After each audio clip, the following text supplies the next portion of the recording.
Welcome to the deep dive. Okay, look, we're absolutely swimming in information these days, right? So how do you cut through all that noise? How do you get to what actually matters? Today, we're taking a deep dive. We're looking into the very real, sometimes frankly unsettling world of cybersecurity and the digital risks that, well, they shape our everyday lives. Our mission here, it's to arm you, our listener, with the surprising facts, the crucial insights you need. We want you to be genuinely well-informed about these hidden digital threats, the ones lurking just out of sight. We've pulled together a whole stack of fresh sources, industry reports, urgent warnings, you name it, to try and light up this pretty complex area. Yeah, and what's really fascinating, I think, is just how connected everything is. Things that seem totally separate, they're often linked. We'll be, connecting the dots between things like these subtle software supply chain issues, defending critical infrastructure, the changing and sometimes violent face of cybercrime, and even the security and ethical questions around the whole AI revolution. It all ties together. Okay, so building on that idea, internal vulnerabilities. Let's talk about open source software. I mean, it's the foundation for so much tech now, but it's being weaponized. Hackers aren't just banging on the front door anymore. They're actually sneaking malicious code into public repositories. Yeah. The very building blocks for AI code generators, tons of other systems. They're putting bad stuff right inside. And the scale. It's just immense. Sonatype found in Q2 2025 alone, 16,279 new pieces of malicious code just dropped into places like NPM and PyPI. That brings the running total they found to over 845,000. And this isn't just, theoretical. 55% of those packages aimed straight at data theft, designed to steal sensitive info right out of developer environments. We're talking Git credentials, AWS secrets, environment variables, those CI/CD tokens, basically the keys to the kingdom. Yeah. Yeah. If they grab those, your cloud accounts, your APIs, databases, internal systems, they're wide open. Yeah. It really shows a shift, doesn't it? Away from just disruption towards stealthy, money-making data theft, every bit of data is a target now. That is a chilling thought. Seriously. And with so much open source code flying around, it makes you wonder, right, how does this stuff slip through? And like you said, it's not hypothetical. We've seen the real damage. Yeah, Louis Vuitton, remember that? They pointed the finger straight at a third-party provider for their cyber attack. And UNFI, United Natural Foods, a $400 million hit to sales revenue, 50 to 60 million in lost income after an attack. They might have lost customers permanently because, well, they became that single point of failure for their customers. And that points to a deeper issue, doesn't it? Why do these problems keep happening, especially with third parties? I mean, look at the really stark examples. Medical practices like Ascension Health doing business as Alpha Wellness, Pinehurst Radiology, St. Margaret's Health, Wood Ranch Medical, they had to permanently shut down after cyber attacks, just gone. Because unlike the big guys, they just didn't have the resources to recover. Devastating. Absolutely. It hammers home that strong vendor risk management.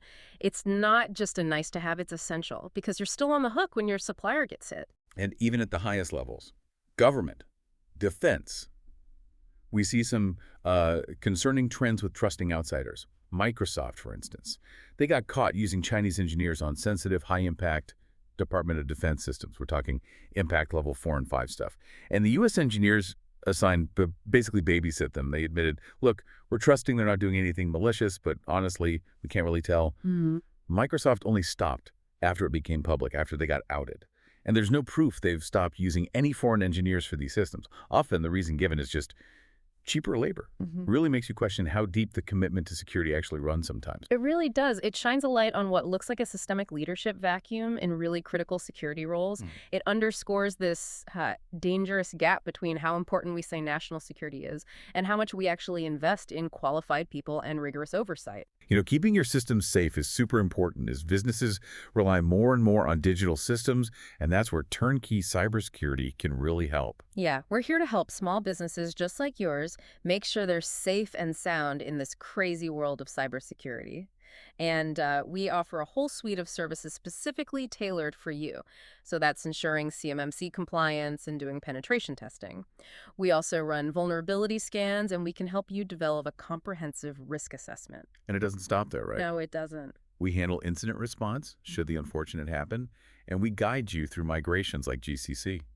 We just want to make sure your transitions are smooth and that you're secure. It's all about peace of mind, right? You focus on what you do best, running your business, and we'll make sure that your digital world is safe and sound. Okay, so from companies and vendors, let's shift to something even bigger. America's critical infrastructure. The lights, the water, hospitals, All the essentials, they're under constant threat. But here's something that really jumped out at me. Government funding for cyber sentry. That public-private partnership at Lawrence Livermore National Lab hunting threats on these vital networks, it expired, shut down, July 27th, 2025, just gone. That seems like a massive cut, doesn't it? It is a huge cut, especially when you think this program was looking specifically for things like China's Volt Typhoon and Salt Typhoon intrusions. Those start as spying, sure, but they can easily flip to deploying cyber weapons for actual kinetic impact. Right. And if you connect the dots, experts at that Stuxnet hearing, the big case with the industrial control system weapon, they warned these threats are only getting worse. Companies like Drago's, they've identified 9 new malware variants specifically targeting operational technology, OT systems. New ones. Yeah. And this whole cyber sentry thing, it feels uncomfortably like when CISA decided not to fund the Common Vulnerability Database. Remember that? It only got saved last minute after a huge public outcry. It feels like a pattern. Underinvesting in proactive defense. And it gets even more specific and, frankly, pretty alarming. The American rail industry. They've apparently known for 20 years, about a vulnerability in their train control system. It's called FRE. Critical for communication, brakes on the last car. 20 years? Yeah.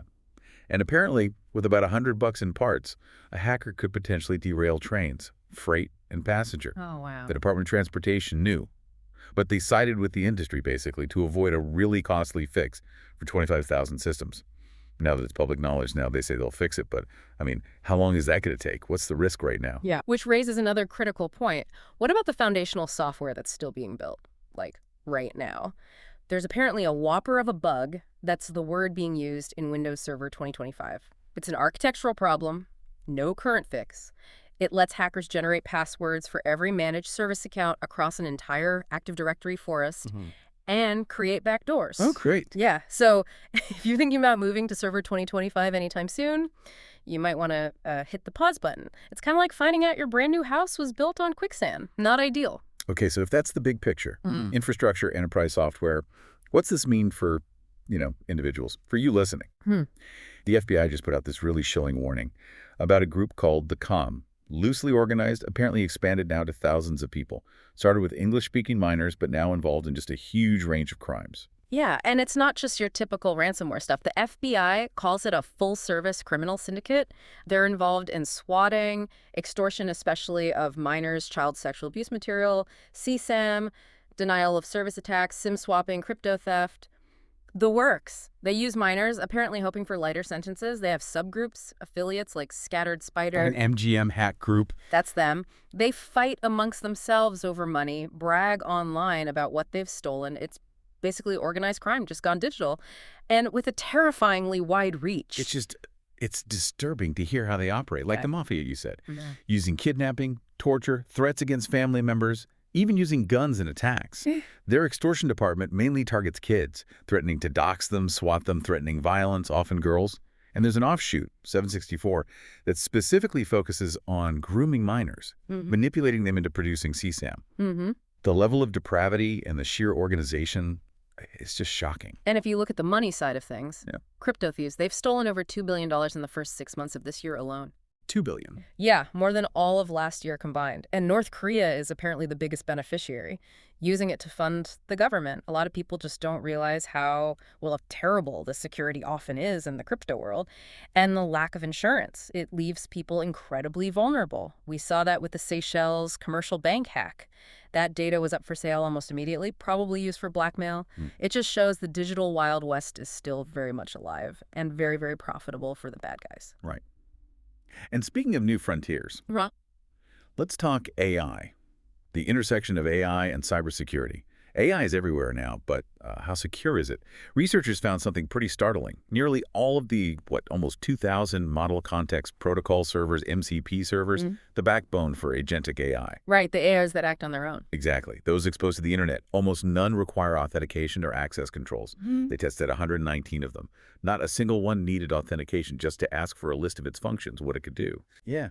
What could possibly go wrong? Letting these powerful autonomous systems just hang out there wide open. That's a massive vulnerability. And it brings up another big question, right? How is AI changing how we actually consume information? What are the side effects? Look at Google AI overviews. They apparently make users half as likely to actually click on a search link. The click rate dropped from 15% down to 8%. Half as likely. Yeah. And only 1% click on links inside the AI summary itself.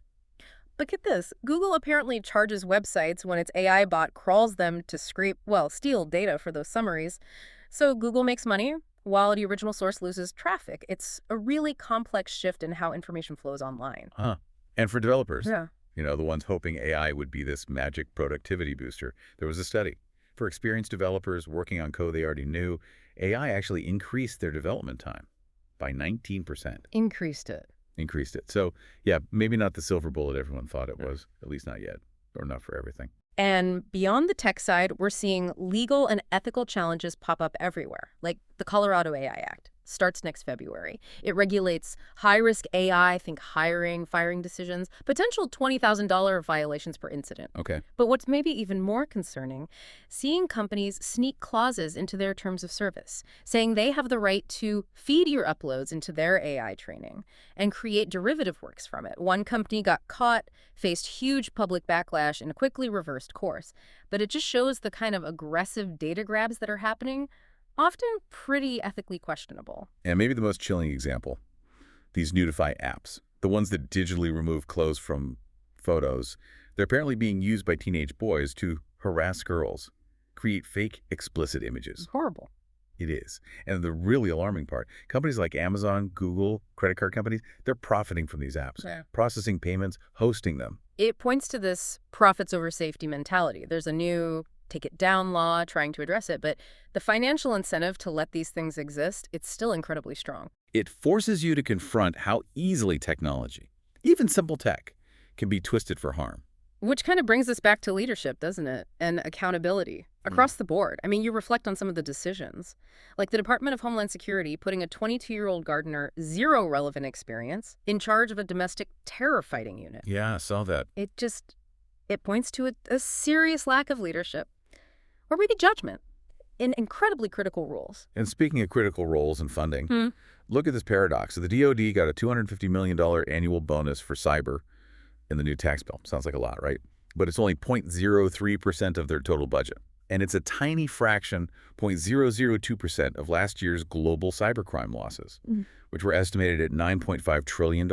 Trillion, with a T. Yeah. And Cisco alone lost $500 million.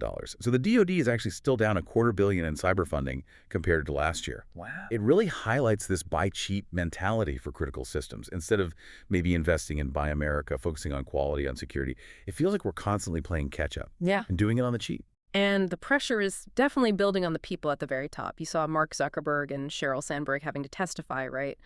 In that $8 billion settlement with Meta investors over the whole Cambridge Analytica mess back in 2018, Zuckerberg himself had already settled with the feds for $5 billion for the company.